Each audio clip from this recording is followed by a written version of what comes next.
Good evening, Final Fantasy Randomizer fans. We've got some Highlander Tournament action tonight. We've got some losers bracket, bit of a pit fight here between Gregory Puff and Lord of the Synth coming up. They're at the beginning of their journey in the losers bracket. The winner is going to be like Russell Crowe in the Gladiator, got a lot of fights to go. The loser is going to be more like Joaquin Phoenix in the Gladiator. Nothing left in their story as far as this tournament is concerned. Joining me in the booth tonight is Melee Wizard. Thanks for coming out tonight. You were there to observe the flag selection. Talk a bit about that and how unique that is for this tournament. Well, Gregory Puff was the one that chose the flags for this one. I believe even in the losers bracket, this is still best of 3, yes? I think it's one and done, actually. Fair enough. And just to say it right now, Lord of the Synth did not veto any of this. Enemies, vanilla. Magic, vanilla. XP, lol XP. Weapon fixes off. Party, freeform. Map, vanilla. And goal, vanilla. Pattern recognition is important. Yeah, this is the kind of Final Fantasy Randomizer where you can get out those old laminated cards with all the enemy stats and the Nintendo Power Strategy Guide, because all of that stuff is going to come into play tonight. We've got just about vanilla everything, except for cranked up EXP and shuffled treasures, because if you don't shuffle the treasures, you might as well just play the Nintendo game. Yeah. The NPCs are even vanilla. Do I need to go grab my strategy guide? Because I can do that. It'll come in handy for both of these guys. They can use everything in it. Alright, so what's in the weapon shop? Well, we know. Not a heck of a lot. Yeah, nothing to be too excited about there. They do have shuffled shops, but they have vanilla magic, and that is really something unusual to see. It means that most of your magic is pretty bad for most of the game. The good spells at the back are going to be, promotion locked, and you're not going to get a lot of charges. So we'll see how much of a role magic has to play tonight. And probably the biggest thing, no AoEs until our runners get to Elfland. Yeah, and even then, it's, some of the weakest stuff, right? There are some pretty decent low-level spells. Like Fast is available at level 4, and it's not terrible. Warp is predictable, but it's class-locked at level 5. Mm-hmm. So, there's something worthwhile there. Harm 1 isn't horrid, but we'll see. Not to mention that Exit's also locked at class-locked at 6. Yeah, and Ruse at level 1 is actually decent for Knight as well. Speaking of which, both of our, for party composition, both of our runners chose a Knight to lead things off, but that's pretty much where the similarities largely end. Gregory Puff taking a black belt and 2 red mages, while Lord of the Synth taking a red, white, and black. Yeah, the black belt is a fine choice with lol XP and bad magic, because you don't have to worry, and default gear, because you don't have to worry too much about any of the gear. And with LOL XP, you can get the levels that you need. When I say LOL XP, I mean 5 times plus 500 plus 10% per key item, so they're going to just shoot through the levels.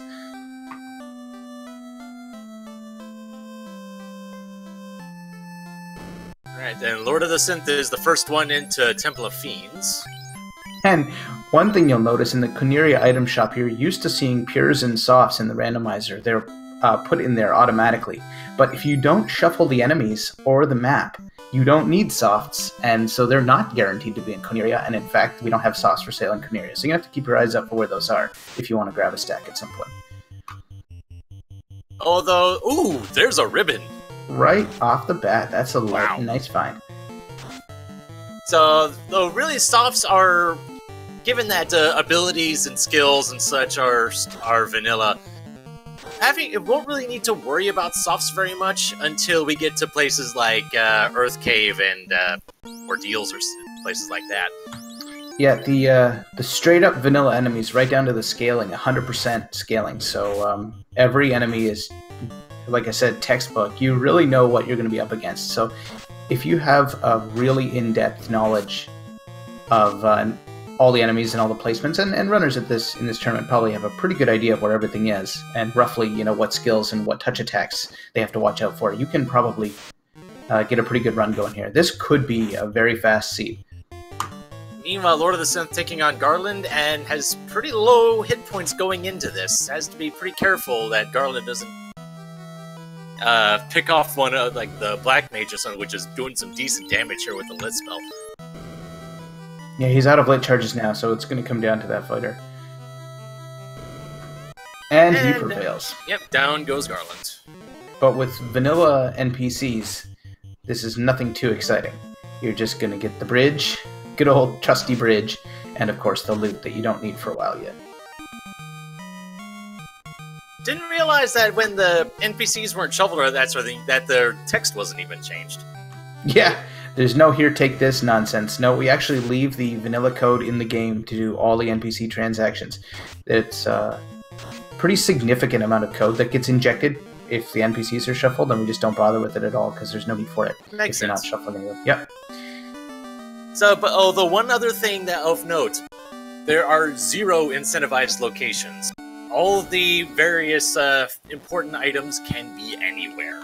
Yeah, and you're talking about the ruby, you're talking about the floater. There's some important stuff to find. Would Sarda still have the rod under these flags? Yeah, vanilla NPCs. Sarda's going to have the rod, Okay. so... but whereabouts that ruby is, if treasures are shuffled, could be anywhere. So basically the main things that they'll be hunting down would be, what? Ruby, possibly, floater, tail, adamant. Well, adamant could be helpful here. The slab. Yeah, there's some gear to find. I recall 4 loose items from the inaugural FFR tournament. That one of the first tournaments we watched that got so many of us into this game, like some time ago now, and they didn't have NPC shuffle back in that version. So this progression is very familiar to me. And the first thing you're looking for is how you're going to get through the canal, because whereabouts is your progression. The TNT, pardon me, the crown being the first thing that starts off that crown chain, which they're going to pretty much have to complete in vanilla order, because they need to get the... excuse me, unless the TNT is loose in one of these chests. Yep, and in chat, Artea, our tracker for tonight, giving us a more complete list here.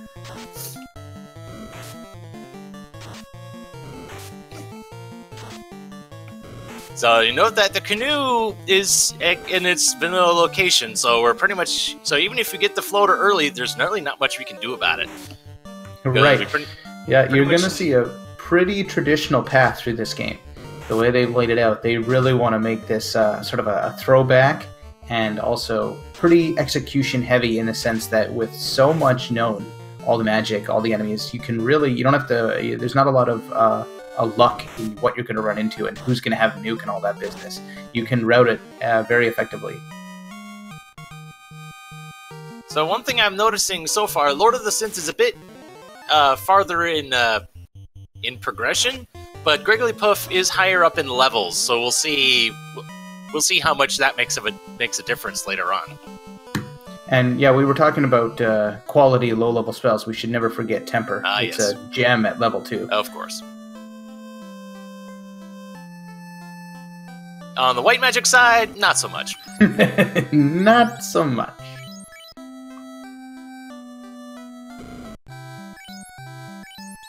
Question from chat. When was NPC Shuffle added? It came in version 2.0, which I believe landed somewhere around a year ago. Early 2008, but after the inaugural league wrapped up. Immediately after the inaugural league wrapped up. Ooh, some pretty cheap cabins in the item shop. Taking down the pirates one at a time like it's 1990.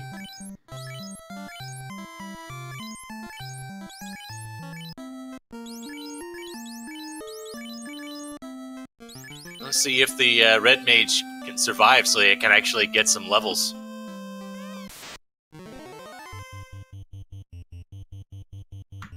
Yeah, Greggly's party, on the other hand, actually has lots of attackers, so he doesn't have to mess around with magic and hammers and all other main implements. He can just get this fight done pretty quickly. Oh, He's yes. also got... yeah, he shouldn't have any problem here.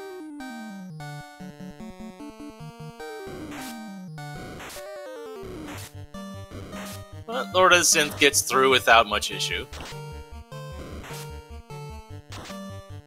And just look at that LOL XP at work there, defeating the pirates, and he's got some party members at level 6 now. And that red mage going from 1 to 5 in an instant.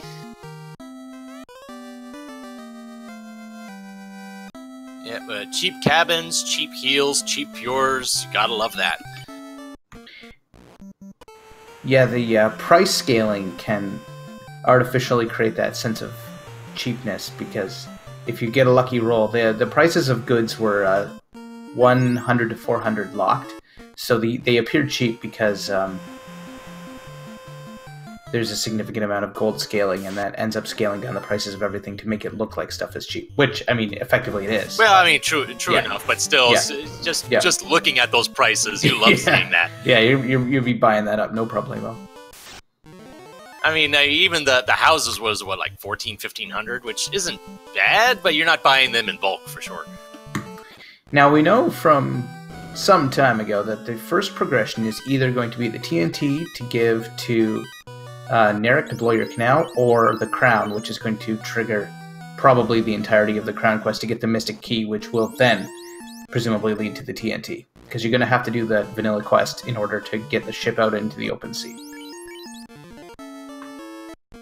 Yeah, so it's just a matter of how roundabout is this going to end up being. Yeah, there's some talk in chat now, like, we're going to see an eye grind, and wisely pointed out, would you even bother with the ice cave? It's not incentivized, there's only so many loose items. It really depends on, if you find your progression before that. It might be one of the last places you check, because it is so deadly with vanilla enemies. It's almost exciting to fear the place again. And I know both these runners, this is the last destination on their minds. Yeah, like mages with rubs, sorcerers, and the things that sorcerers do.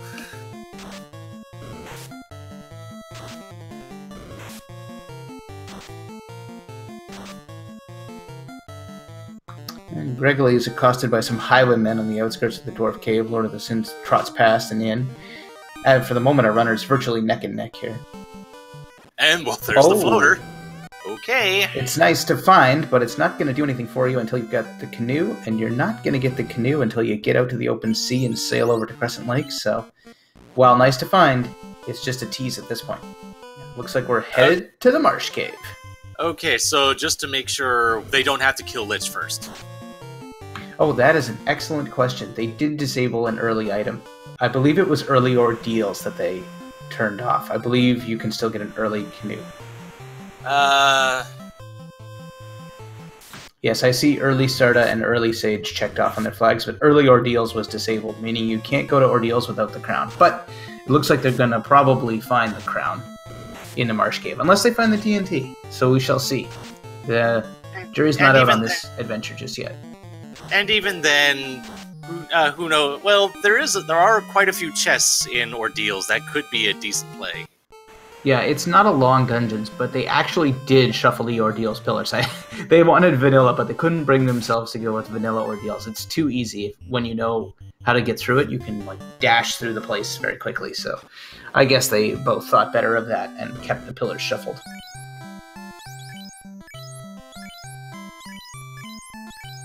Alright, our runner's finally getting their AoEs, even if it is just the likes of Fire 2, Lit 2. It's better than nothing.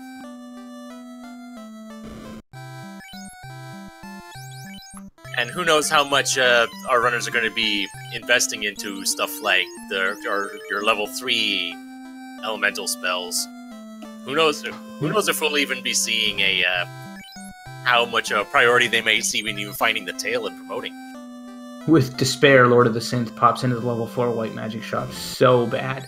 Ice 2 and Fast, on the other hand, pretty good magic. Oh, yes. If you want to, you can even play around with Confuse when fighting Carry later on, but maybe not necessary.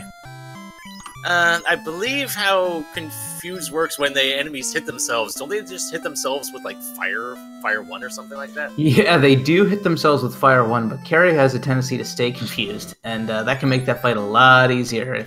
But with vanilla Carry, it's hardly a concern, so I don't think you need to bother.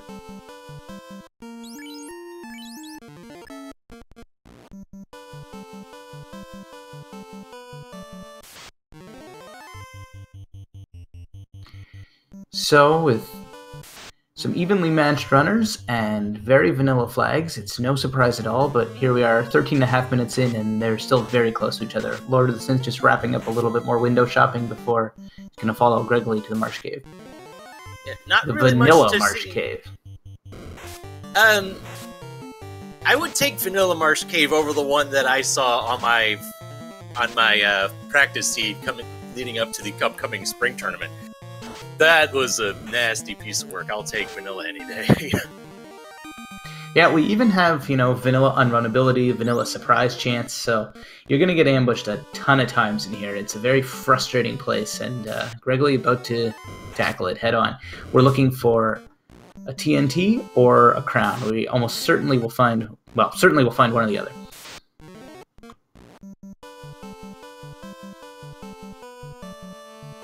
And let's just hope our runners are probably hoping that they find it before they get to the crown chest, because even with LOL XP and all that, vanilla wizards hurt. TNT in the chat, welcome to the show. You play a pivotal role in this adventure. I don't know if you're a regular Final Fantasy Randomizer viewer or just tuning in for the first time, but you just wait and see.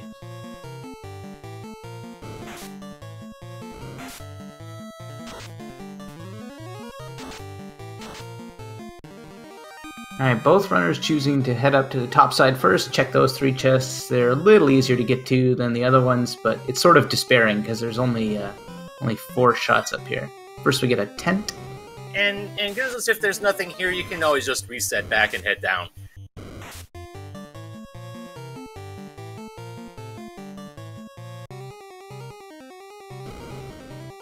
And well, there it is. There. So we may have an adventure on our hands. Now it's very curious because just because you found the crown does not guarantee that the TNT is not downstairs. It could still be down there. Yeah, exactly. So you better clean the place out, or you can roll a dice and not, because it's fairly likely that it's in Kuniri Castle or one of the other keylog places. And there's a comment in chat that there's a 50-50 chance of TNT being useful. Is there a situation where you wouldn't need the TNT? I don't think there is. No. The TNT is definitely required because we have vanilla NPCs, and you need that canal to get the ship out of there, and you need the ship to get to the canoe, and you need the canoe to get to the floater, so, among other things. So we will definitely need that TNT.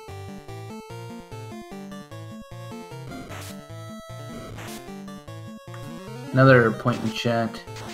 It is entirely possible that the TNT is down in the basement, but in one of the keylock chests that requires completing the crown quest to get, so we'll see if they do that now or if they resign themselves to doing it later. Gregory saves, and he's out of here. He's gone.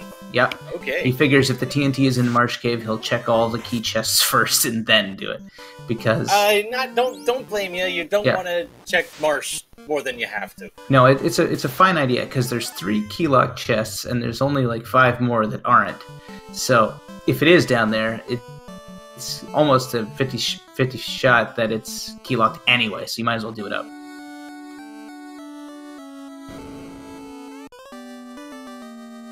So with Vanilla Astos, I believe he leads off with a rub, yes? We'll see if that... Astos? I thought this was the kindly old king of the Northwest Castle. But no, it's the Dark Elf all along.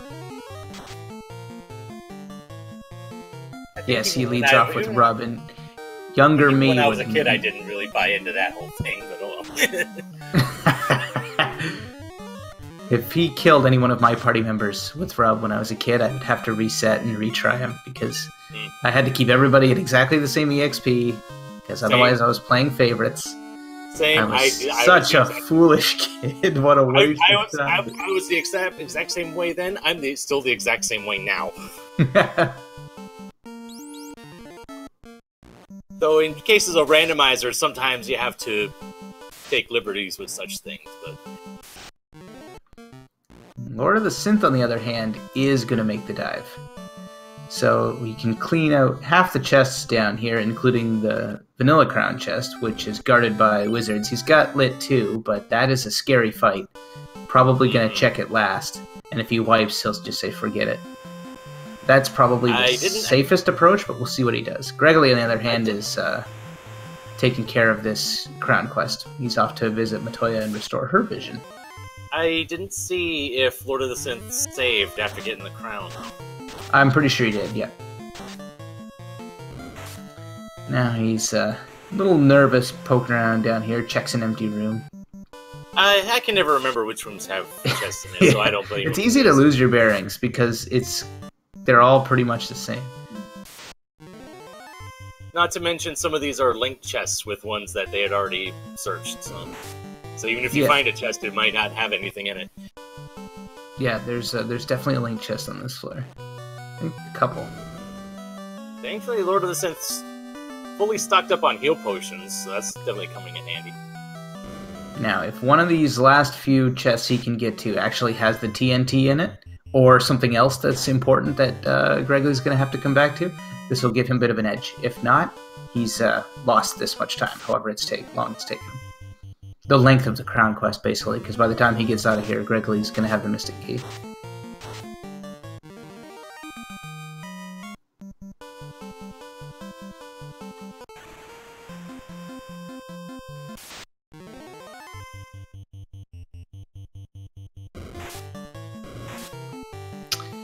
Number of chests winding down. Oh, he's going to take on the wizards. There's only 3 of them. It's not too bad. He's got to use those lit 2s. He doesn't have lit 2 on his red mage. That is a bit of an oversight. Or on his black mage. This fight got a lot harder. I wasn't paying attention to the prices of the bells. I'm thinking lit 2 might have been pretty expensive compared to fire 2 or something. It's possible, but Lit 2 has one critical use in the vanilla game, and it's taking down these wizards, so it's a bit of an oversight to come here without any charges at all. And wizards aren't weak to lightning, but they're not strong against it. Yeah, it's the only thing they don't resist of the 3 elements, so anyway, he gets away with it. So maybe I overstated it, but Lord of the Synth prevails, and he gets $200 for his trouble. Just a bit of money.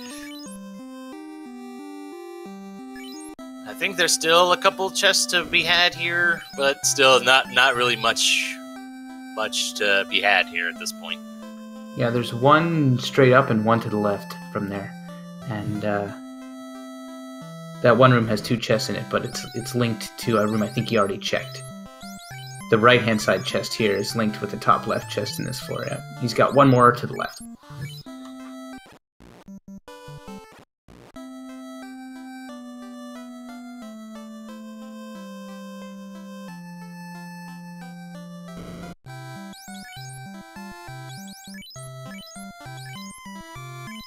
Gregory picking up a house, moving up in the world. He's a homeowner now. In fact, he now also has a rental property and now a cottage off on the shores of Elfland Lake. Last chest, $800. So a bit of a bust for Lord of the Synth's basement dive. Yeah, but he's walking it out though.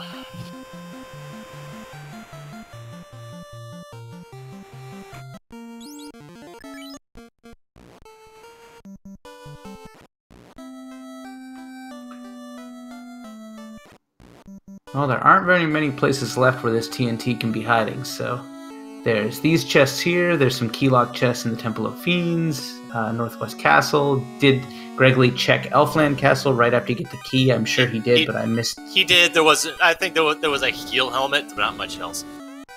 Okay. And of course the Dwarf Cave has a huge trove. Oh, yes.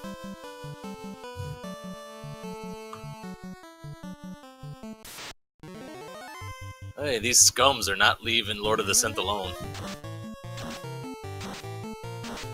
He doesn't want to wipe here. Doesn't want to wipe, pardon me, because he did get some decent money and stuff, but it wouldn't have been the end of the world even if he had.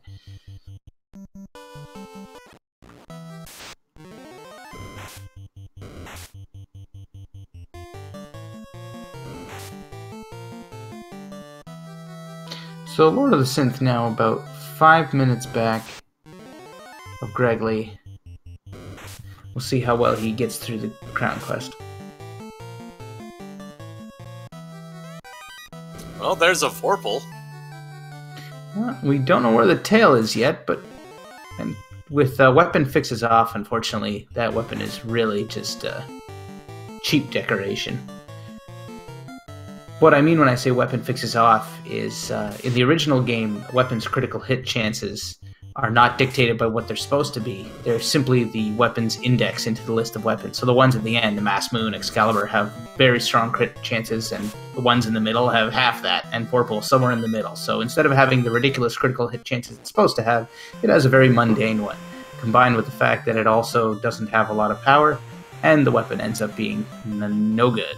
Ooh, and Astos took out the fighter on Lord of the Synth side. Unfortunate. Although, notice that Wigglypuff also found an Ice Sword in Temple of Fiends, but opted not to keep it. Yeah. Ice Sword, pretty good weapon. Especially at this stage of things. And not to mention that could be used by the fighter or one of the red mages. Yeah. And enemies' elemental weaknesses are actually on for being fixed. So I believe the Ice Sword actually does extra damage against ice-weak things. Not that there's a whole lot of them, but I think that part of the code is actually fixed in this. Alright, so... just about out of chest. There it is. There is the TNT. Oh man, I was starting to worry. Locked right beside... It's like they deliberately locked it away from Narek to keep him safe, but no, you have to come in with this ancient elven mystic key to unlock the old magazine and hand him the TNT, and he's gone forever. Maybe that's why they didn't want him to keep it, because you never see him again. I've been corrected. The actual elemental and family bonuses are part of the weapon fixes, so... Those don't exist for the Ice Sword. You're just doing pure damage, but it does have a pretty good attack power. Yeah, it's still a good damage. Yep. Big time. Especially when you would otherwise be relying on stuff like Fire 2, Lit 2. And being like 7 weapons from the end or so, it does have a respectable critical hit chance as well. And with Floater already in hand, Wigglypuff's making a beeline for Crescent Lake to get that canoe. Yeah. Oh yeah, why not now? You can really be the master of your own destiny at this point. Tackle it however you want. You can go to someplace harder to level up even faster if you think you've got enough power. I'm not sure that I necessarily would, because the vanilla magic makes things very tricky. Not a lot of firepower in these low-level parties.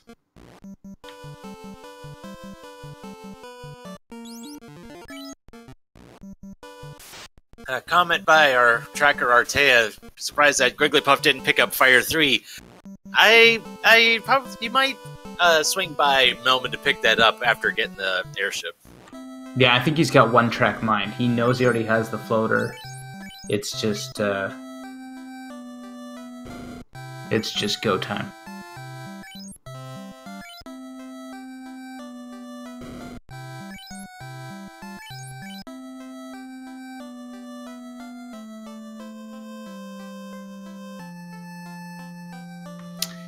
No drunken old men, no NPC shuffle, just a bunch of hard-working sages. Yep. Passing out canoes.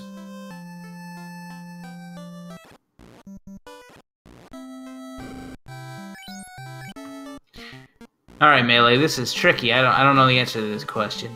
Vanilla everything, including magic. You've got a pretty early floater, as early as you could hope for, immediately after getting the canoe. Where are you going?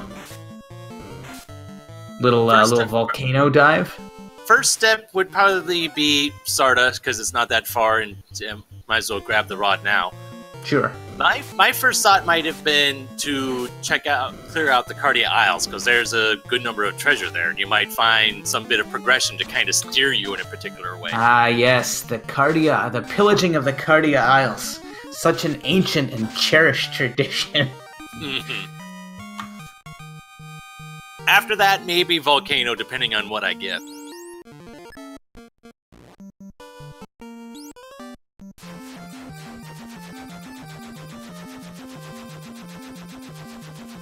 But yeah, I like the Volcano Armory. It's there's a lot of chests in there, and with all the fire tiles, it's not too hard to get in and out of.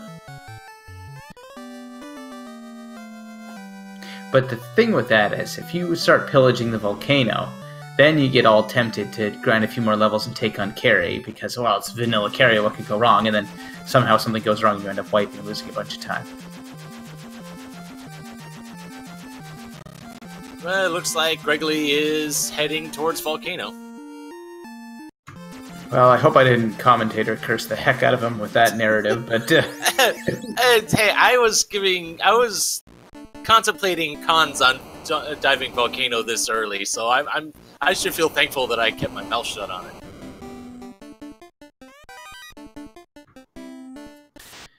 This floor is just resplendent with chests. The first half of them are so annoying because you have to like go on these long walks and there's trap tiles that you can't avoid. And then the second clump of them are just heaped into a room. Like whoever was like tasked with hiding the chests, like make sure it's easy, not easy. I want those light warriors to be all exhausted from doing all the treasure hunting before they get down to me. And then some guy comes out here, he's like, back corner for you, around the bend for you. Ah, jeez. I still have 7 more to go. Just throw them all over there. And goodness knows the enemies are kind of threatening. Giants can hit pretty hard. The Paralisks can just wipe you out instantly if they feel like it. Fires can hit pretty hard, and you can't run from them either. And not to mention the Argoyles. Ugh.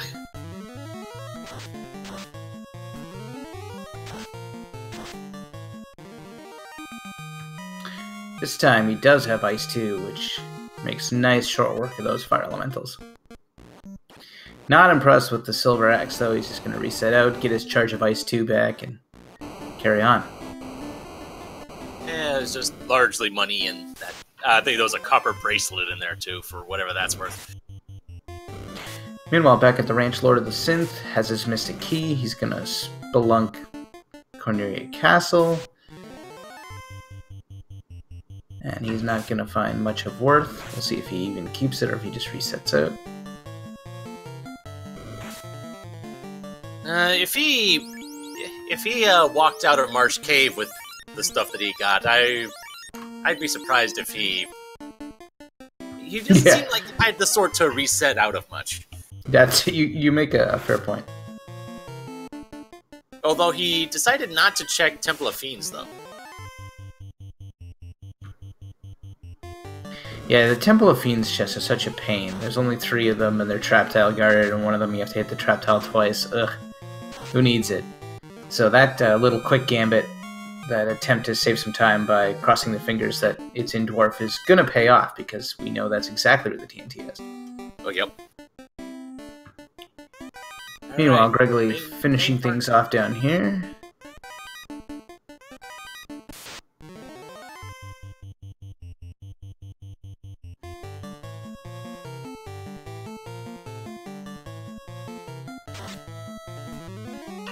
Not taking any chances tempering up on this Grey Worm fight.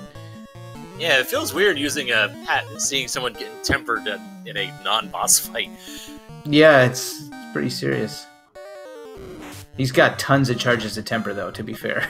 The swords aren't going to temper themselves. Anyway, there we go. Grey Worm's down. Money, Not guarding anything of value.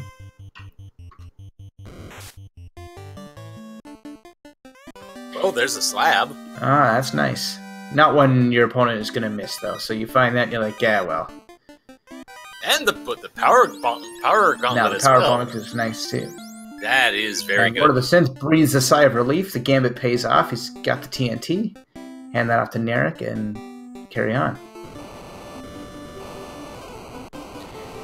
Now that both runners are successfully through that initial mystery, it shouldn't be long before Synth has his airship as well. And at that point, you can really close the gap if your opponent makes some bad moves, goes to a dungeon, wipes a couple times. Speaking of going to a dungeon and wiping, Argoyles. Wow. Not to be trifled with.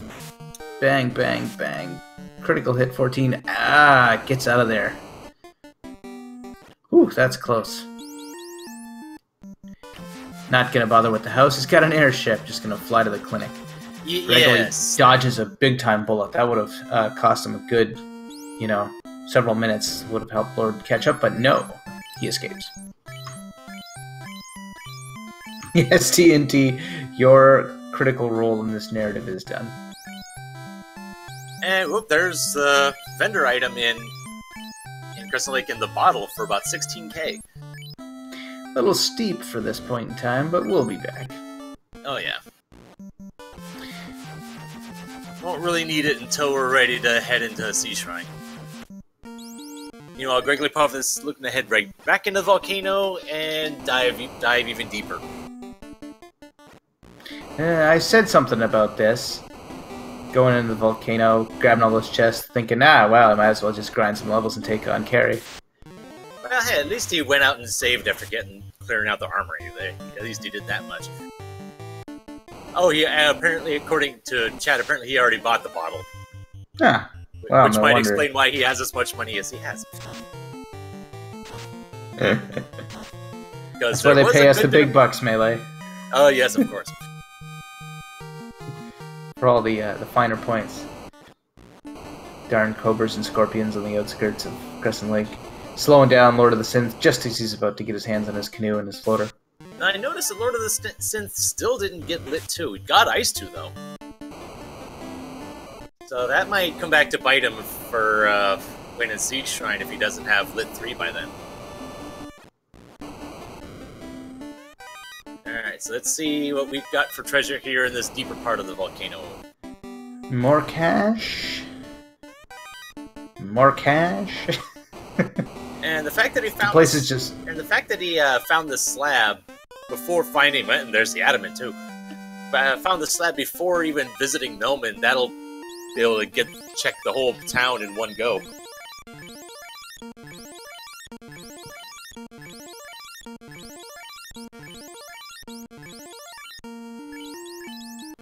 Yeah, the Excalibur, pretty darn good weapon with vanilla weapons. So, does leave the door open if you never get your hands on the Mass Moon to at least have the Excalibur as a close second best. Of course, that's assuming you don't just find the tail and, or more to the point, just say screw it and just level the black belt to high heaven. Oh, of course, yes. Getting pretty low in levels, getting a little, oh, there you go. You paid for it. Yeah, that was some hubris there. Either he's out of heals and I wasn't paying attention, but now he's lost both his mages. He's got tons of heal potions. Yeah, that. So I think that was the intent, because before he was healing the black belt, but the fighter wasn't healing any of the black mages. So I'm thinking. All right, so he is definitely going for the black belt grind. Not too risky with vanilla enemies here. Wow. The ruby. Volcano has a lot of stuff here today. Dang. The ruby particularly pointless. I don't believe Titan's Trove is on, so you could simply backdoor the Titan if you wanted to raid those 4 chests. I don't think either runner has actually done that yet. Granted, but that is an extra 10% experience, though. Oh, sure. Yeah, this grind should go swimmingly if he can get his fighter killed off, or he's just going to do the 2-man grind and level them both up. I think that's not a bad idea, because it's going to go pretty quick either way. How many levels do you want? Because you just got 2 on both characters. Still can't one-round it yet.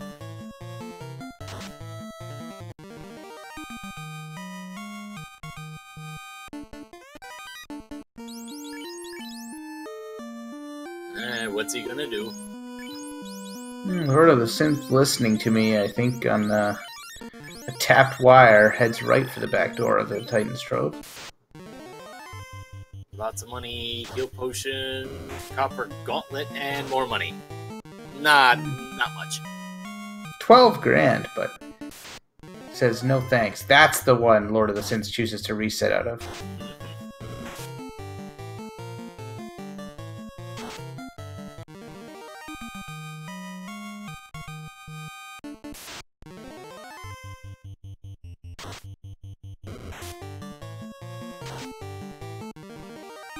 And now the Synth's heading for Search and Topher, or Temple of Fiends, rather. Yeah. Must just be treasure hunting, looking for a catch a break, maybe. Probably figures that he lost some time, rightly so, doing that unnecessary Marsh Cave dive, and now maybe looking for a surprise chance to get back into it.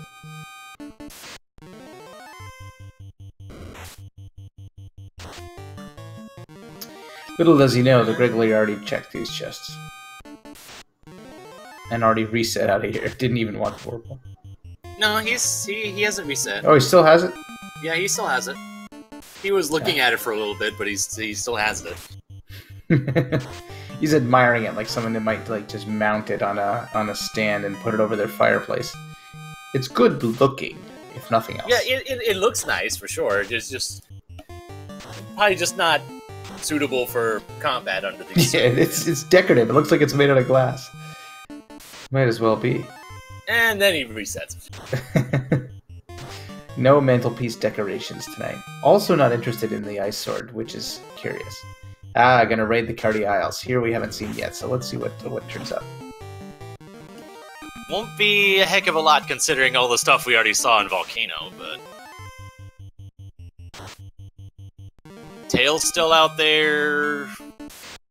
NASA's still out there. Pro rings are always nice, though.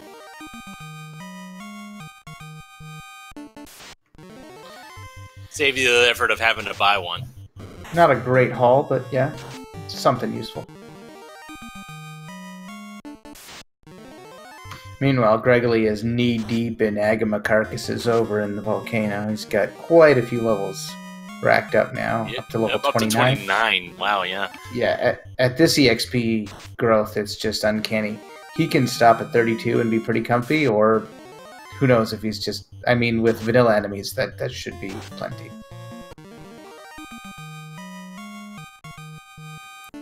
He could even stop now and be assured of reaching 32 inside Temple of Fiends, but not taking any chances.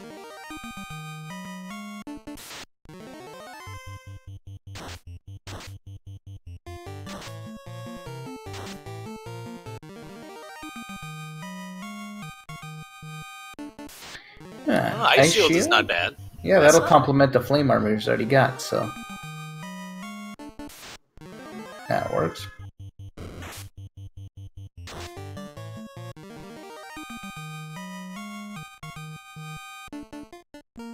Alright, Gregory says level 32, that's enough. That's when the black belt goes from good to really good. At 42, they go to absolutely unstoppable, but that's not necessary. Not with vanilla enemies, no.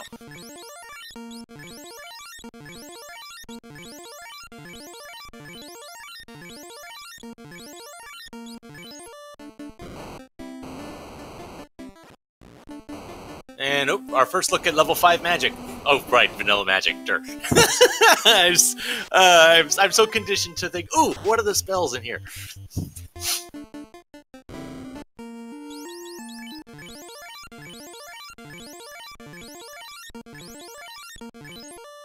Gregory Puff's not checking the flame armor chest, given how much good stuff we've already seen. Wow. I think that was pinpoint accurate on the damage count, wasn't it? Why do more? Seasoned veteran like that knows exactly how much damage to do. Yeah, well, yeah, whatever he gets the job done.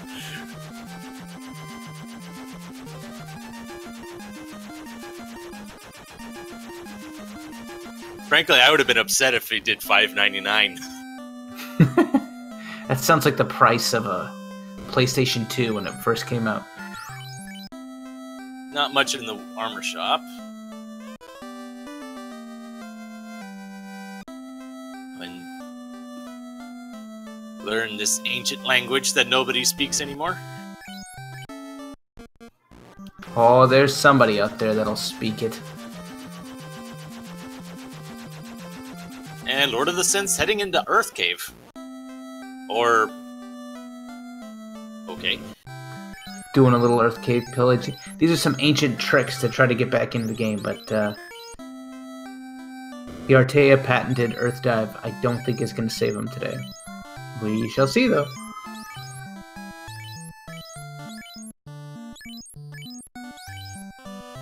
There's another ice armor. Nothing wrong with that, except he's already got flame armor and ice shield, so he doesn't really need it for anything. Right, yeah.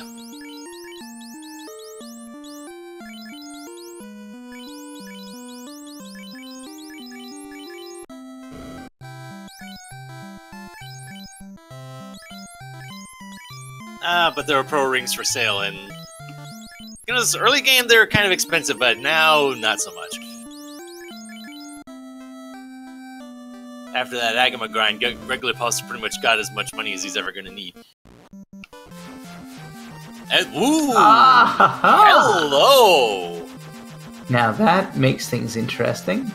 I mean, with vanilla enemies, it's not that interesting, because we know that Gregory's got a sturdy black belt that can carry him now, but this could let Lord of the Synth go pretty fast here. Yeah, and we already see Gregory Puff's not going to find it. Not a chance.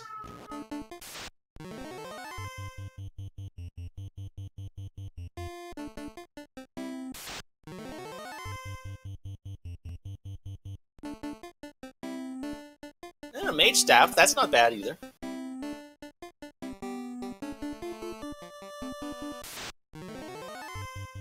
Mage already has fire too. Yeah, but now you staff is something I don't have. But you can cast it for free. Yes. Like put it on, have your white mage do it or something. Yeah, Gregory Puff is just skipping everything. Thinking, nope, I don't need whatever is in here. Yeah, he's just about to lap Lord of the Synth now and light his second orb just as Lord of the Synth is in the process of trying to light his first.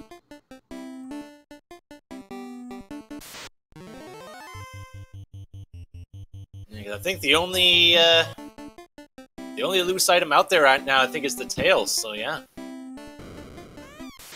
because we know where the cube is. That's going to be in Waterfall. And whoop, there's another ribbon. That's nice. It's pretty good gear for Earth Cave. Like that's kind of lucky.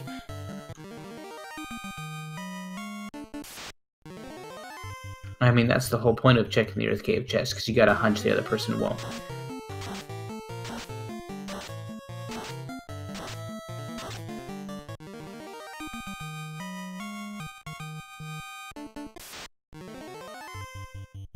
And Gregory Puff getting hit with these unrunnable wizards. Proving to be more of a challenge than that vampire that he just like raffle stomped to get here. Has to step over that vampire's like still cold corpse, and then there's like 4 wizards right behind that are actually a greater threat.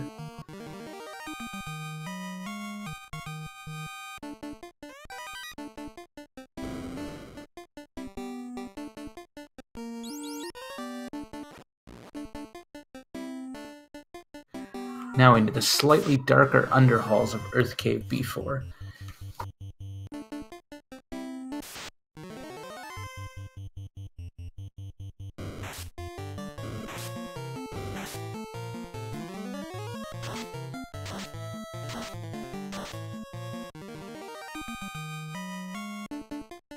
So, just to review what Volcano had, it had the Power Gauntlet, had, what, Adamant, Ruby... Slab. Just packed like it always was.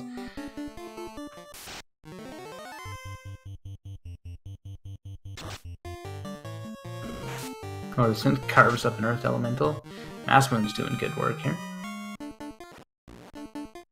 Yeah, though I think at this point, after the level grinding Gregory Puff did, it's probably gonna take a lot for Lord of the Synth to catch up at this point.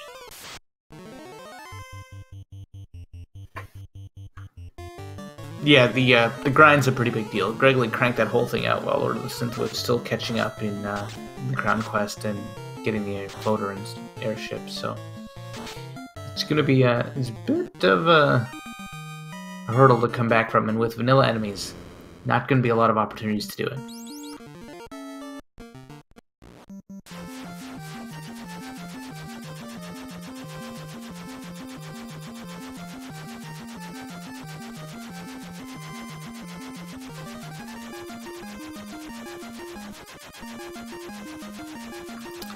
Alright, he's got the slab translated, but off to Gaia. Already has the bottle, so go ahead and pick up the Oxyale. Yep. There's actually some magic you could contemplate getting, but Ooh, gold bracelets in Gaia. yeah, and cheap enough that he can outfit the crew.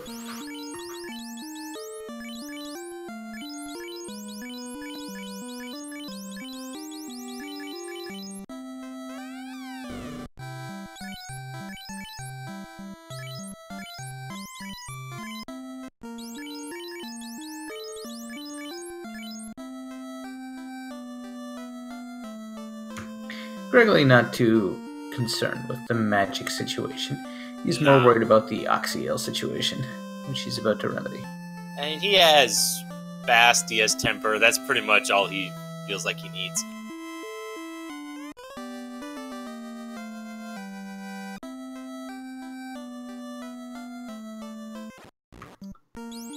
Getting the nice carbonated beverage from the ferry.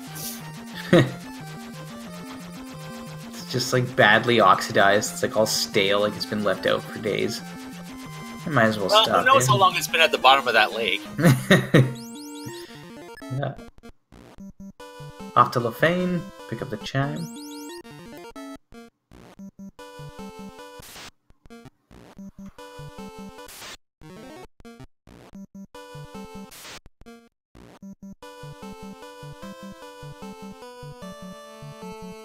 Wigglypuff, while he's in the area, decides to go head to Lefane and get the chime. Yeah, do you figure he'll pick up the cube and take care of the Sea Shrine while he's there to avoid traveling back and forth? Probably. That seems like the most efficient route to take. Get it done in order.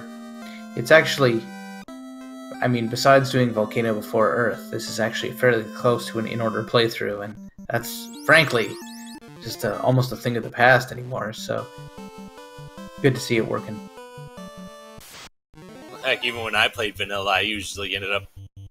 Granted, I found myself playing the Dawn of Souls version more often than not, before I discovered the randomizer anyway. But I always seem to do Earth, then Shrine, then Sky, then Volcano. Yeah, I'd always do everything I could to get the floater and stuff as soon as possible. I played the PSP version a lot. I felt I could like blow through that pretty quickly. Once, which is the same as like the iPhone version. It's got really nice sprites.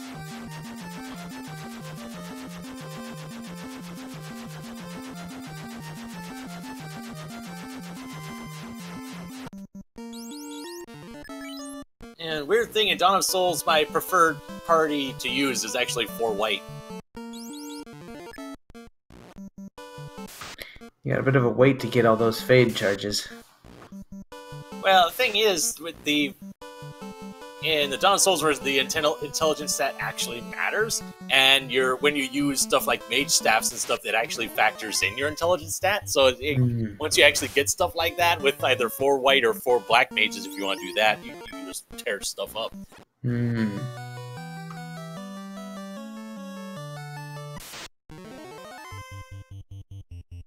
Especially in Dawn of Souls, when you can get items that are casting nuke and fade and whatnot.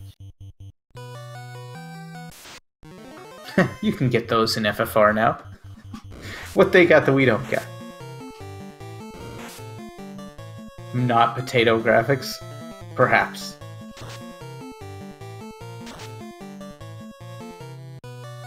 Well, in Dawn of Souls, you get to fight Gilgamesh. That's when you start doing... amongst other bosses from Final Fantasies 2 through 6. Actually, no, 3 through 6.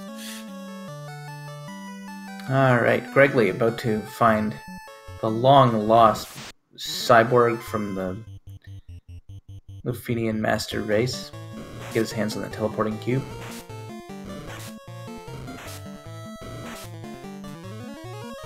So, do you think it was coincidence that he crashed into the waterfall, or do you think he aimed for it? It's an excellent question. But I feel like that cave was like deliberately made there.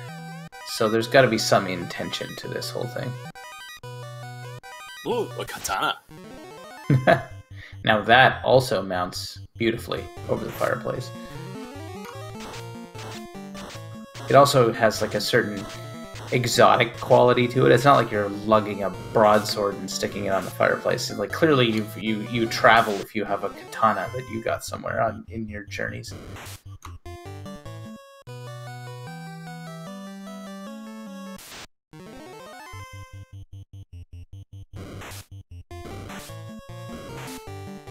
Lord of the Synth getting into the armory will find the good stuff. I think it was mostly the slab in this part of it, right? Yeah, I guess point out you could have both katanas over the fireplace, but kind of like a katana wakizashi combination thing. I could see that. Now the Tyro head has to be taxidermied and mounted on a different wall.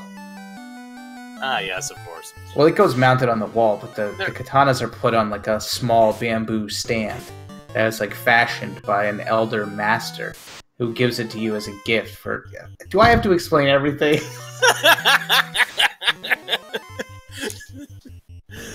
Oh, my...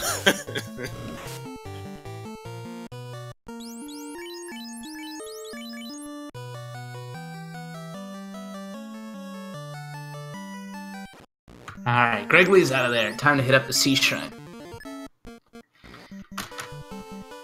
No need to visit the ladies, I would say. He's got everything on lockdown. Probably just gonna make a beeline for Kraken. Yeah, the only item that he could find that would do anything would be probably another ribbon. Even if he found the tail, he probably wouldn't make any use of it at this point.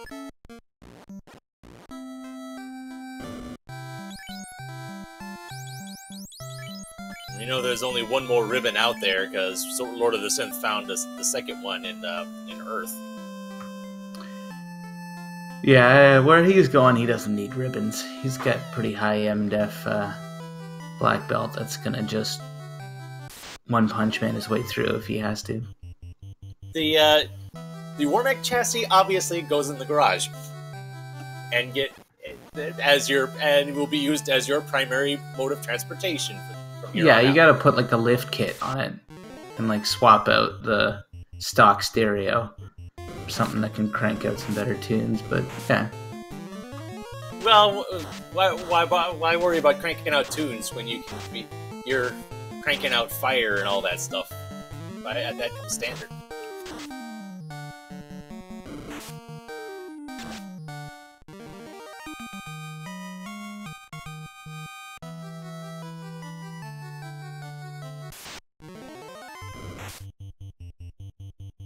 Let's not cross the streams of intellectual property here. It's war mech, not battle tech.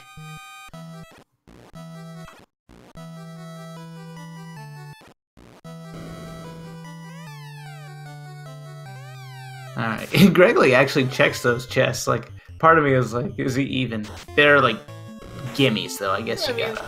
Yeah, they're like right there. And if there ends up being something big there, you're gonna be kicking yourself afterwards. Nothing says I'm kicking butt, though, like not even bothering to check chests that are like right there. It's just sort of a like, eh.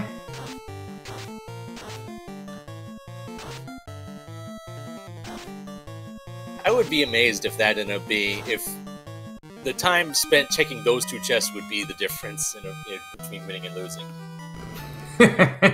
Yeah, that is like next level commentary curse. I don't have this power. Good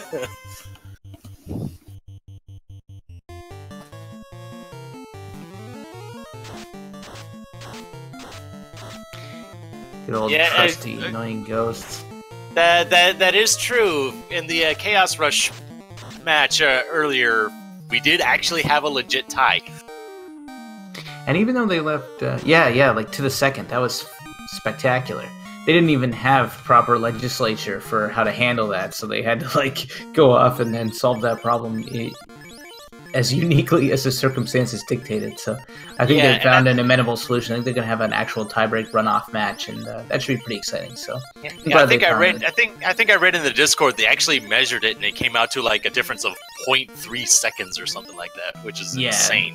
There's a bit of a human element there with any SRL race too, so you got to draw the line somewhere, and they said anything within that second, we're going to call it a tie, and I think they did the right thing, so that should work out. And that means we get another like runoff race, which is going to be pretty cool too.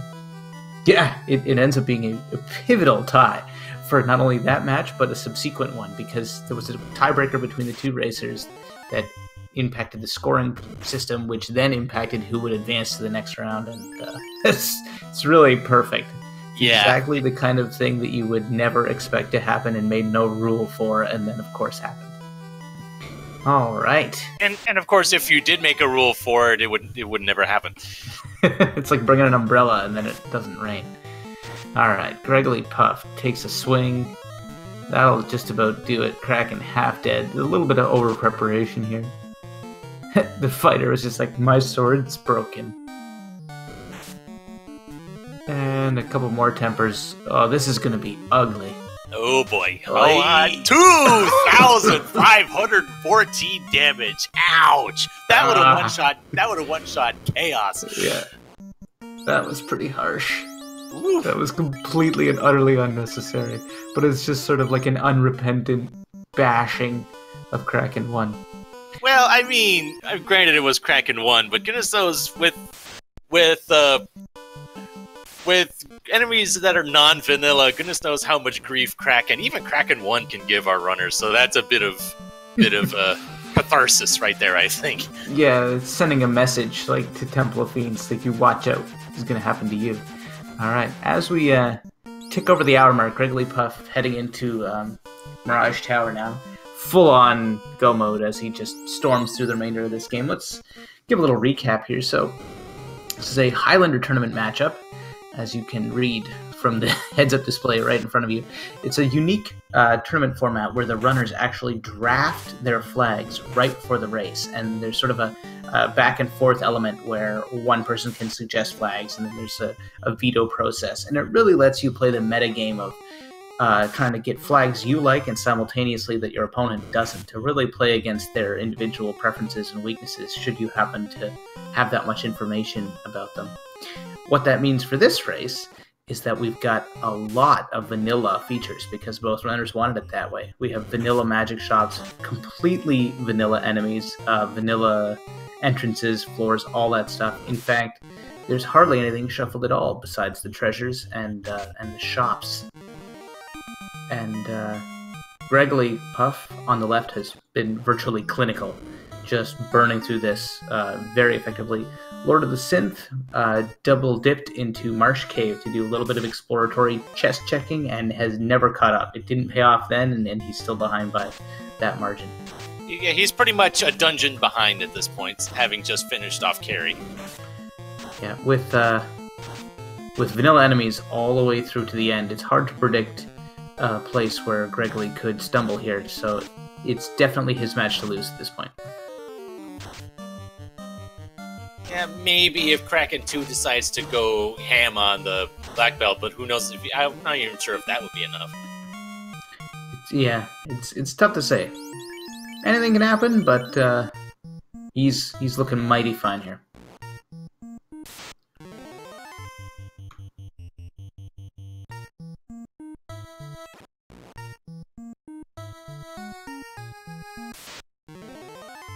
Not to mention, the time has almost come. Gregory Puff's one floor away from a certain bridge of certain attributes. I don't know where I was going with that, but the bridge of certain attributes. Many have attributed many things to this bridge over the years. They had a ribbon cutting ceremony, popped some corks.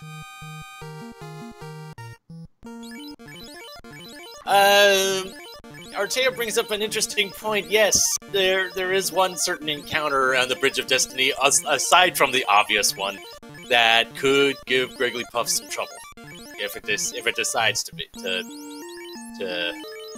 it wants to be troublesome. Because not only do we have Warmech, we also have the Mudgall Sorcerer pack. And sorcerers don't really care what resistances you have. They can just kill you outright. Yeah, they are one of the scariest enemies in this game. Just boom, dead. Boom, dead. But not to mention it's at the bottom of longest or second longest dungeon in the game. So if you get wiped to here, you have to go through this whole place all over again. Yeah, the good news for Gregory is that he seems to be running into everything else. Nachos and... oh, look at that. Lord of the Synth. Thinking about buying Nuke, but gotta be promoted for that. Mm-hmm. At least saw how much it was cost. I think it was 27,000, which isn't bad. What about Life 2? Oh yeah, you gotta check the Life 2, which is 17K, not bad. Still no tail, so still no purchase.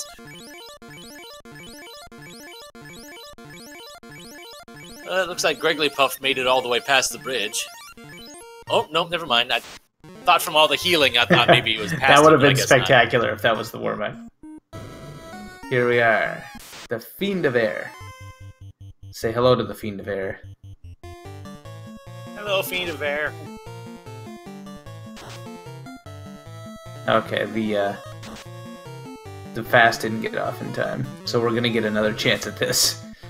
It was gruesome last time. I think it's gonna be just as gruesome this time. Oh, you're well, yeah, with the tempers and such, yeah. 2,187. Yeah. Gregory Puff not to be trifled with tonight. Nah, he's this one's for all the times that this rolled Nuke or that rolled Nuke, or they're ambushing Death Touch theses and thoses, and now these vanilla enemies just have no idea the tornado of light warriors that is blowing through here. Yeah, they don't know how much we've trained for moments like this. Yeah.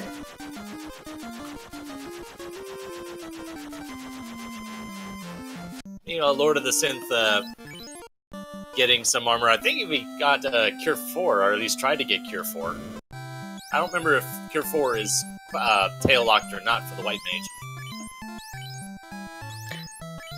I think so. But frankly, I can't remember. Look at that. Where's that Nintendo Power Strategy Guide when you need it? Taya telling me even a White Mage can learn Cure 4. Go figure. So, yeah, Cure 4 is not a bad thing to have.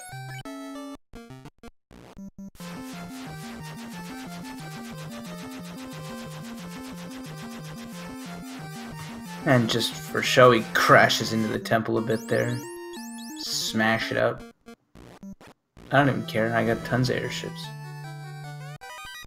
Here we go. Oh, actually, Artea apparently misspoke. Apparently it is fast locked.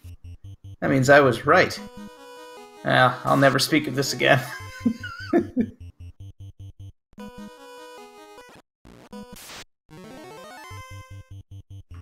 It's nice to have vanilla unrunnables, but actually still checking off that feature to change unrunnables to wait, because it lets you learn, if you've never actually memorized them all, which fights are unrunnable and which aren't.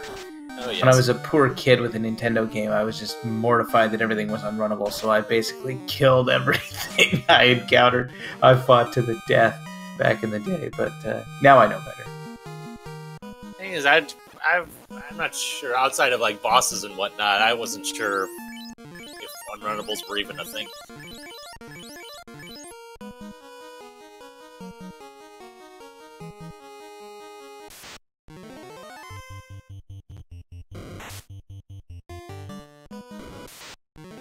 It does seem strange that the game does have so many random things that are unrunnable.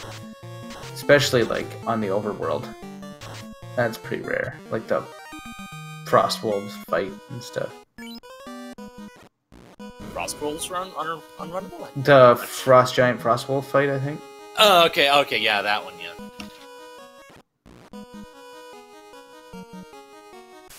Yeah, but... Oh, Frost Dragons are not. Huh. Yeah, right? Like, how are you supposed to learn this stuff when you're a kid?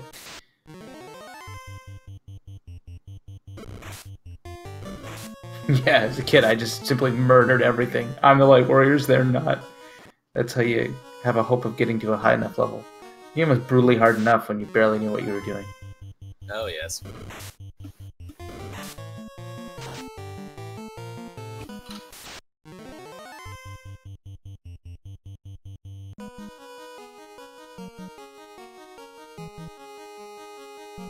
And Artea does bring up a good point about the unrunnables. A lot of them tend to be chest trap tiles, like say your wizards, that sort of thing. Yeah, and your elementals, sure. I mean, reasons notwithstanding, it's still strange that if you're going to make something into a trap tile, special fight, why would you have it roaming around? And why would you lock the unrunnability to the enemy formation instead of something else? Who knows? Well, Lich 2 just pulled out a nuke and one-shotted one of the red mages, so okay. Well, that's a surprise, but a welcome one. No, it's not. That's unfortunate for Gregory, but is it going to slow him down? Not sure. Not to mention, he doesn't have any soft potions either, and those green Medusas were trying to petrify. So. Yeah, I was talking about that, getting some soft potions for later. That's something you just forget to do if you don't buy them early, because you're so used to that now that Corneria almost always has them. Will that come and haunt him? Maybe. I don't think anything else here beyond the from here on. I don't think anything else has any petrification stuff. Do they?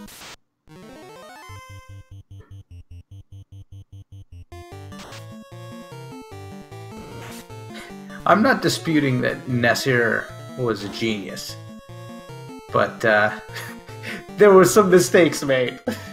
Now, he was pretty much coding by candlelight in 1987 with, manuals instead of any kind of, the magic resources we have now to help us, but there are definitely some mistakes. Yeah, well, no game is perfect.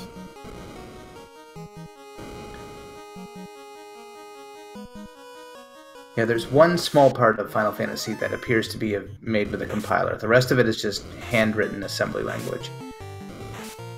But one of the routines is really wacky and would never have been written by hand that way, so it was probably generated with some kind of compiler or generating tool. Which is, here's there you go. 2. Fun fact, Kraken 2.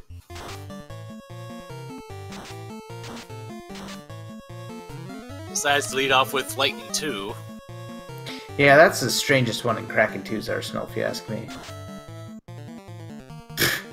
And, well, Gregory's a bit of a one-trick pony for the second part of this race, but it's a pretty good trick.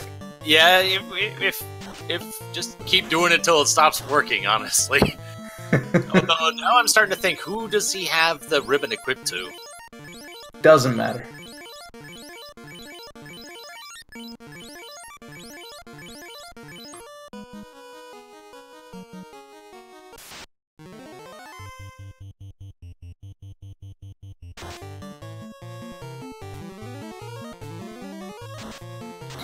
Matt comes out with a classic Thunder. His party's pretty high enough level now to comfortably soak that. His red mage could die, but he's not gonna. 14 hits, 1200 damage, down goes Tia 2, and we're on to a few more steps before the final confrontation. So, on Chaos Vanilla, I believe the first skill on his list is Crack? I think so. Yep. That would be spectacular if he just, cracked out and took them all down. Or even just the black belt. That would really all that he'd need, because I don't think the fighter and the red mage by themselves would be strong enough to just. They're all show no go. Eh? Here we go. Is Chaos going to get the crack off, or is it just going to be over before it even starts? Fast is bad news. Yeah, the fighter's doing 4 for 4. 13, 1200 damage. Okay, well that Chaos is half done. Oh, this is Chaos's last gasp. And Lit 3, and that's probably it. Not gonna do it. 14 hits, 1194, terminated. Yep, and with that, Gregory Puff finishes first place with an official SRL time of 1 hour, 12 minutes, and 46 seconds. GG. Congratulations, Gregory. You may move on to the next level.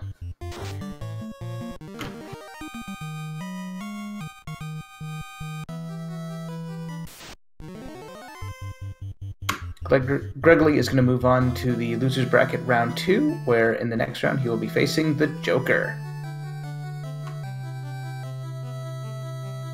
Confirm with single or best of 3? All the Losers Brackets, I believe, are single elimination, from what I can tell from this reading the bracket with my eyes. But Artea keeps correcting me, so maybe it is best of 3.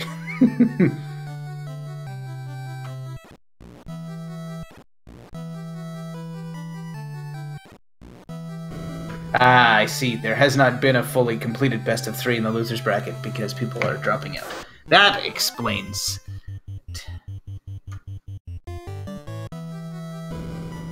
Looks like Lord of the Synth has received news of his loss, but since it's best of 3, this is not over at all, and Gregory has not moved on to the next round to face the Joker. So I'll just backpedal all of that. They're going to have a second round to see if this is going to go to a rubber match or if Gregory wins in the second round. That's where we are. Meanwhile, we have Gregory Puff in the booth here. GG. Hey, thanks, guys. GG. All right, well, the burning question, of course, is almost completely vanilla. Was that... I know that Melee was in the booth while overseeing the drafting, but for everybody else, can you say, was that mostly your idea or mostly his? And how did that... Obviously, you did really well with those flags. Was that something you were looking forward to? I mean, yeah, obviously it was my turn to draft because I was the lower seed, or the higher seed, whatever you want to call it. I was 8 seed versus his whatever. I'd seen a ton of different races. Yeah, you were the 9th seed, he was the 19th.